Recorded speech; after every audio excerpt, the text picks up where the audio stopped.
Welcome back to my latest 9-ball breakout review. Tim here to break it all down for you. Smash the like and subscribe to the channel. We got a build community here.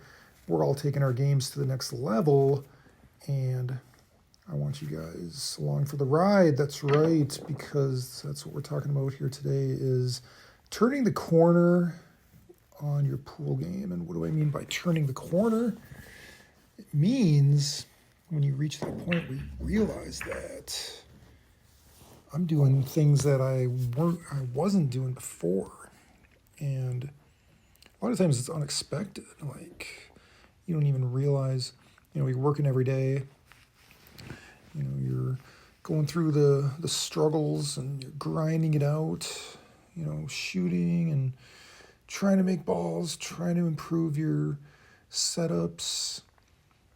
Thinking about the game, working on your stroke, working on different techniques, improving a little bit every day, and then suddenly one day it starts to come together.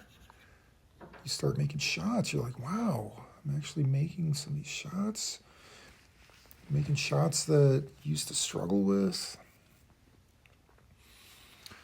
And it seems to all kind of happen at once. You make the jump up to that next level. And then once you're there, you're there. And then you might plateau for a while. But, it's a good feeling. It's a good feeling when the hard work pays off. And just some of these shots I'm making here. Look at this one. This is kind of a tough cut. Not bad, but I'm really concentrating here. I know I take time. I know I take my time to shoot these shots. And this one, I got a little lucky there. I'm surprised it came back so far. I figured it would go off another ball, and then I don't know if I'd be able to even get down table, but fortunately it kind of lined me up with the side pocket here. Now I just got to follow this one forward. For the 5-ball next, I believe 5-ball. So I just want to follow it with pretty good force here to go forward and off the rail and back out to the middle of the table.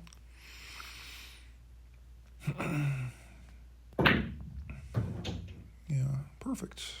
There it is. Yeah, it's just like, it's weird when you plan something and then it happens because you're not used to the ball actually going where you want it to, and when it does, stuff like that. Your setups, shots that you're making more consistently.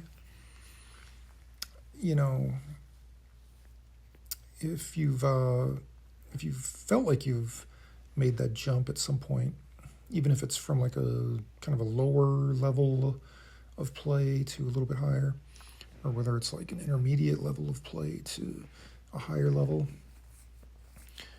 it definitely hits you. And it's kind of a little bit how I felt today. I had a good shooting day, but so this one here, like this one here, I'm just using draw to try to get it to slide over for the 6, and I was kind of surprised, like, wow, that actually worked out really nicely. You put a plan into action and it works out for you. That's what you're looking to do. And yeah, it's just nice. But the biggest thing is, you really got to put in the work. And in order to put in the work, you got to kind of be obsessed. I have this article from one of my poker magazines from years ago. I cut out the article. I have one on Isildur and one on Jungle Man. These are two top level players from back in the day. I know Jungle Man still plays at the highest levels of poker, and it just described I hung them on my wall. I still have them hanging on these articles hanging on my wall. I read them the other day, and it's kind of inspirational. The one, Isildur talked about how he started playing online poker and was playing like 18 hours a day, and to a normal person, you're like, well, that's completely degenerate. Like, no way it's good for the human body to be playing online poker for, 12 hours a day, 18 hours a day, whatever it is.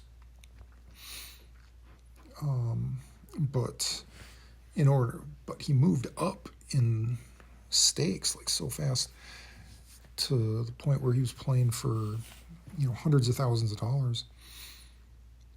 And, I guess too much of anything can be unhealthy, but you almost have to be obsessed to an unhealthy degree to make those big jumps in your game. And that's kind of how I feel right now. I mean, I feel extremely motivated. Every day I'm playing.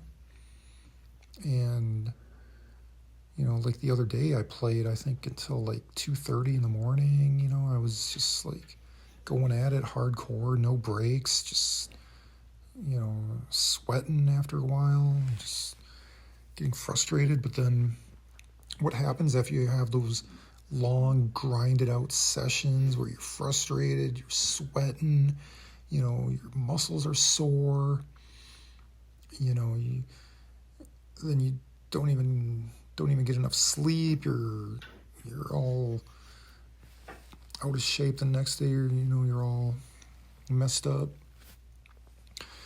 And then that's when all of a sudden it seems like, after you catch up on your sleep, rest up a little bit, and then a couple days later, all of a sudden, like you make that jump. It's like you put yourself through such a grind session that after you recover, then it's almost like, you come out stronger on the other end. But yeah, so this one here, I almost like straight in, so I decided to draw it. I thought maybe I had a tiny bit of angle, I could try following it, but I didn't want to risk it. I didn't want to risk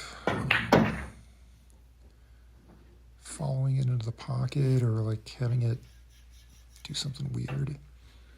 So I decided to just draw it all the way back and just take my chances with it. So here it's still working to observe the contact point, but I'm also incorporating my OG technique of kind of like calculating the angle. But especially on these long ones where it's really tough to like actually see your line of sight, it's like you just got to use your instincts and find that contact point and just rip it. And that's an amazing shot. I was happy about that one, so that worked out well.